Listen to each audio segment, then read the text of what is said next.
एक लड़का फ़ोन पर अपने घर वालों से गुहार लगाता है कि पापा मुझे बुला लो, माँ मुझे घर बुला लो, यहाँ के लोग मुझे आने नहीं दे रहे हैं।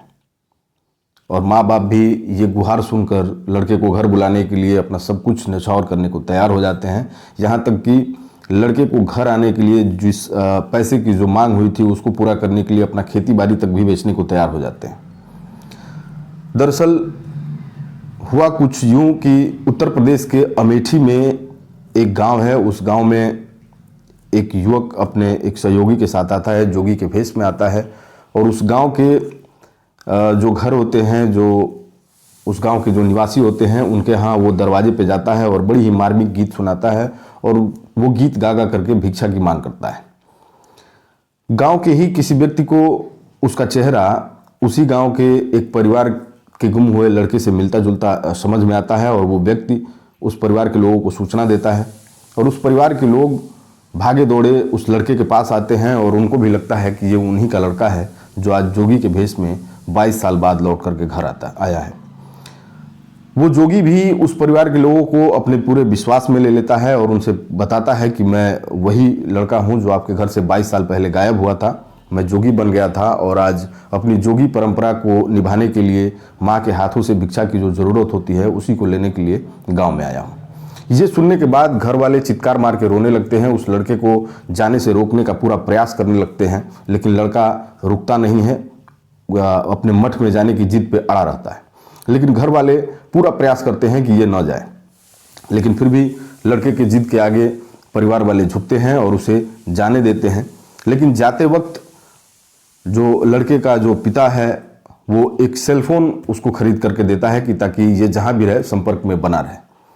और जाने के कुछ दिन बाद वही लड़का पुनः फ़ोन करता है और अपने पिता से कहता है कि पिताजी अब मैं घर आना चाहता हूँ, मुझे आप घर बुला लीजिए। लेकिन यहाँ के लोग मुझे आने नहीं दे रहे हैं। यहाँ के जो मठ के लोग हैं उनका कहना है कि मैं जोगी बन गया था और अब यदि मैं घर जाऊँगा तो मुझे उसके एवज़ में हर्जाने देने होंगे, तो मुझे कुछ पैसों की ज़रूरत है। यदि आप वो पैसा इन लोगों को दे देते हैं तो ये लोग मुझे घर आने देंगे। 22 साल बाद खोया हुआ लड़का मिलता है और वो घर आने को तैयार हो जाता है। ये सुनकर माता पिता के जो हृदय है वो द्रवित हो उठता है और माता पिता सब कुछ करने को तैयार हो जाते हैं। यहाँ तक कि वो पैसा देने के लिए खेत बेचने तक की भी तैयारी हो गई थी। लेकिन इसी बीच कुछ ऐसा होता है कि सबके कान खड़े हो जाते हैं और मामले में एक चौंकाने वाला मोड़ आ जाता है। दरअसल ये पूरा वाकया है उत्तर प्रदेश के अमेठी जिला के जायस थाना क्षेत्र के खरौली गाँव का। इसी गाँव के रहने वाले हैं रतनपाल सिंह, जिनका 11 वर्षीय बेटा अरुण कुमार सिंह उर्फ पिंकू सिंह 22 वर्ष पहले रहस्यमय परिस्थितियों में गुम हो गया था।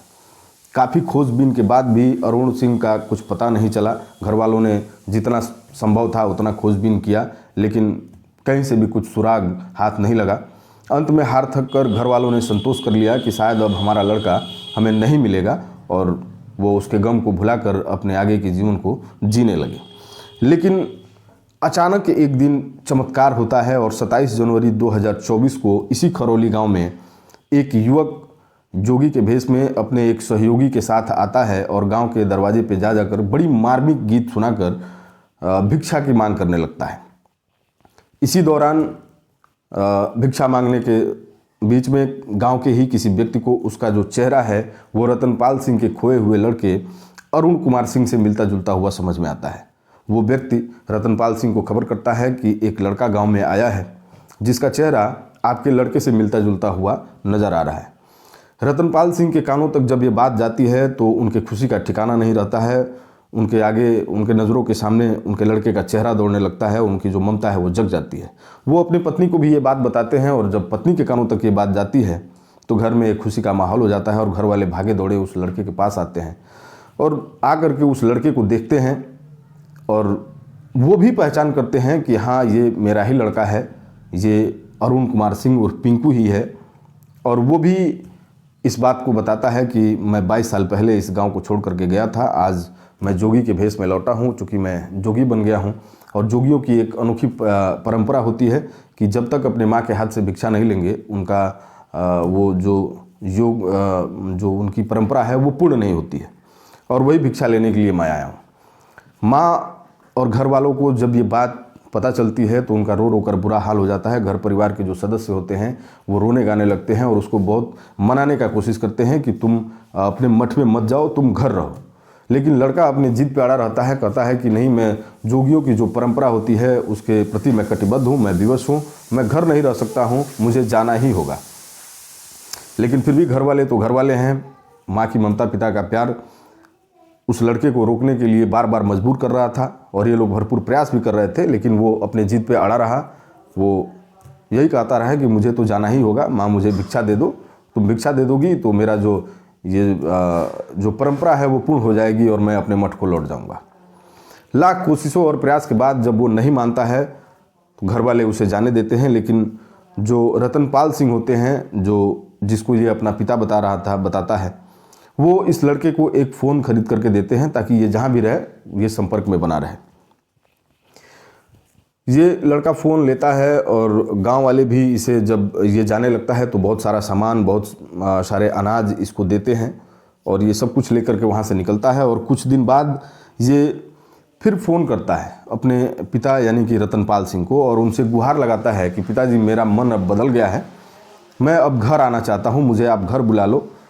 लेकिन यहाँ के लोग मुझे आने नहीं दे रहे हैं। इनका कहना है कि मैं जोगी बना था और इस परंपरा को मैंने स्वीकार किया था और यदि अब मैं घर जाता हूँ तो मुझे हर जाने के तौर पर कुछ पैसे देने होंगे।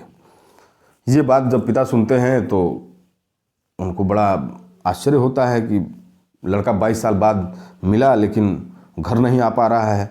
पिता की जो ममता होती है वो जाग जाती है। पिता भी उससे पूछते हैं कि ठीक है, मैं ये सारी व्यवस्थाएं करूँगा, बताओ कितने पैसे चाहिए। तो वो बताता है कि मठ के जो लोग हैं उनका कहना है कि यदि मैं घर जाता हूँ तो घर जाने के एवज में मुझे 3000 साधुओं को भोजन कराना होगा और अंग वस्त्र दान करने होंगे और जिसका कुल खर्च लगभग 10,80,000 रुपये आएगा। पिता जब ये बात सुनते हैं कि इतने पैसे की ज़रूरत है तो उनकी परेशानी थोड़ी बढ़ जाती है, क्योंकि पिता की जो आर्थिक स्थिति होती है वो काफ़ी अच्छी नहीं है। लेकिन पिता है, अपने पुत्र को पाने के लिए हर संभव प्रयास करते हैं। पिता ने अपनी ज़मीन को बेचने का निर्णय ले लिया। ज़मीन भी बेचने के बाद लगभग 11 लाख रुपए की व्यवस्था नहीं हो पा रही थी। फिर पिता ने मठ के लोगों से बातचीत किया और उनसे कुछ मोल भाव हुआ। बाद में मामला आकर 3,60,000 रुपये पर सेटल हुआ कि 3,60,000 रुपये देने होंगे। पिता ये 3,60,000 रुपये देने के लिए तैयार भी हो गए थे। लेकिन इसी बीच जब ये लड़का खरौली गांव में पहुंचा था तो उसका एक वीडियो किसी ने बना लिया था जो सोशल मीडिया पर काफ़ी तेज़ी से वायरल हो रहा था। और वो वीडियो घूमते घूमते गोंडा के एक व्यक्ति के पास पहुंच गया और उस व्यक्ति ने जब उस वीडियो को देखा तो उस वीडियो में जोगी के भेष में दिखने वाले लड़के को उसने पहचान लिया। और उस व्यक्ति ने बताया कि ये लड़का गोंडा जिले के टिकरिया गाँव का रहने वाला है और इसके पिता का नाम सिजाम है और ये सिजाम का बेटा नफीस है। अब ये बात जब निकल करके सामने आई तो ये बात भी सोशल मीडिया पर बहुत तेज़ी से वायरल होने लगी, क्योंकि उस वीडियो को काफ़ी लोगों ने देखा था और बड़ी मार्मिक वीडियो था वो। इधर बीच इस व्यक्ति ने जो खुलासा कर दिया उसका भी वीडियो वायरल होने लगा और ये वीडियो धीरे धीरे घूमते घूमते रतनपाल सिंह के पास तक पहुँच गया।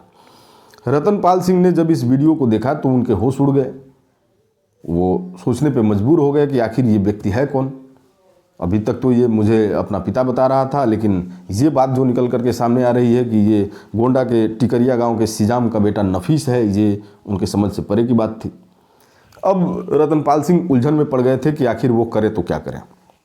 बाद में रतनपाल सिंह ने पूरे मामले की जानकारी स्थानीय पुलिस को दी। पुलिस में शिकायत दर्ज कराई। शिकायत दर्ज होने के बाद पुलिस ने छानबीन शुरू कर दिया और छानबीन के दौरान पता चला कि अब उसका मोबाइल भी बंद है और उसका कहीं से कुछ अता पता नहीं चल रहा है। बातचीत के क्रम में उस जोगी ने रतनपाल सिंह को बताया था कि वो इस वक्त झारखंड के पारसनाथ के एक मठ में है। तो रतनपाल सिंह ने उस क्षेत्र के पुलिस अधिकारियों से, उच्च अधिकारियों से संपर्क भी किया और जिस नंबर से वो फ़ोन किया था वो नंबर भी उन पुलिस अधिकारियों को उपलब्ध कराया। लेकिन वहाँ के पुलिस कर्मचारी, पुलिस अधिकारी जब छानबीन किए उस नंबर के बारे में तो लोकेशन उसका गोंडा के ही इर्द गिर्द बता रहा था। और पुलिस के जो अधिकारी हैं उन लोगों ने रतनपाल सिंह को ये जानकारी भी दी कि जो नंबर आपने हमको उपलब्ध कराए हैं वो झारखंड में नहीं बल्कि आपके उत्तर प्रदेश के गोंडा जिले में ही कहीं इर्द गिर्द प्रयागराज के आसपास कहीं घूम रहा है। अब रतनपाल सिंह को पूरे मामले में शक होने लगा और रतनपाल सिंह गोंडा पुलिस तक भी पहुंचे और वहां भी अपनी बात बताई। गोंडा पुलिस ने जब छानबीन किया तो पूरा प्रकरण निकल करके यही आया कि ये गोंडा जिले के टिकरिया गांव के सीजाम का बेटा नफीस ही है और इसके खिलाफ गोंडा जिले में भी पूर्व में कई आपराधिक मामले दर्ज हो चुके हैं। पुलिस अब इस पूरे प्रकरण की छानबीन कर रही है, इस व्यक्ति को पकड़ने का प्रयास कर रही है, लेकिन अभी तक इस व्यक्ति का कुछ पता नहीं चल पाया है। इसका नंबर भी पुलिस ने सर्विलांस पर लगा करके रखा है, काफ़ी पैनी दृष्टि बना करके रखी है पुलिस ने इस पूरे मामले पर, लेकिन अभी तक कुछ सुराग हाथ नहीं लगा है कि ये कहाँ है। तो इस तरह के जो ठगी के मामले हैं ये दिन रात बढ़ते जा रहे हैं। ठगी करने का जो तरीका है वो दिन प्रतिदिन जैसे जैसे समय बदल रहा है वैसे वैसे लोगों के तरीके भी ठगी के बदल रहे हैं। लोग अब माँ की भावना और पिता के प्यार को भी सहारा बना रहे हैं अपनी ठगी को अंजाम देने के लिए। तो यदि इस तरह का कुछ प्रकरण आपके नज़र में भी आता है या कहीं से कोई अचानक प्रकट हो जाता है और बताता है कि आपके घर परिवार का सदस्य है, क्योंकि ये लोग ऐसे ही परिवार को टारगेट करते हैं जिनके परिवार से पहले कभी कोई रहस्यमय परिस्थितियों में गायब हुआ हो, तो इस तरह के लोगों से सतर्क रहें, उनसे बचें। और यदि इस तरह का कोई व्यक्ति आपके संज्ञान में आता है तो इसकी जानकारी बिना विलंब किए पुलिस को तुरंत दें।